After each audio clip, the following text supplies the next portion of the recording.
মরুভূমির রোমাঞ্চকর ও উন্মুক্ত প্রাঙ্গণে ঐতিহ্যবাহী আরব পোশাকে দুই বন্ধুর মজার ভঙ্গিতে রান্নার জমজমাট আয়োজনের এইভিডিওটি শুরু হয় দারুণ এক ছন্দে, যেখানে তারা হাসি ঠাট্টা ও নানা ভঙ্গিমায় রান্নার প্রস্তুতি নিতে শুরু করেন এবং বড় কড়াইয়ের নিচে ইট দিয়ে চুল্লি বানিয়ে আগুন জ্বালায়। এরপর একে একে মাংস কাটা,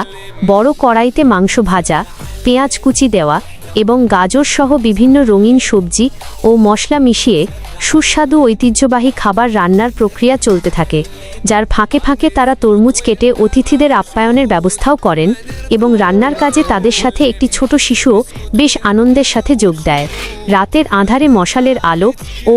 ক্যাম্পফায়ারের উষ্ণ পরিবেশে বিশাল কড়াইতে সুগন্ধি চাল ঢেলে কাপসা বা পোলাওয়ের ফাইনাল কুকিং সম্পন্ন হয় এবং সবশেষে সবাই মিলে একটি বড় থালায় সেই সুস্বাদু খাবার পরিবেশন করে মাটিতে বসে পরম তৃপ্তিতে একসঙ্গে খাওয়ার মাধ্যমে এবং হাসিমুখে ক্যামেরার দিকে তাকিয়ে ভিডিওটির ইতি টানেন। ভিডিওটি ভালো লাগলে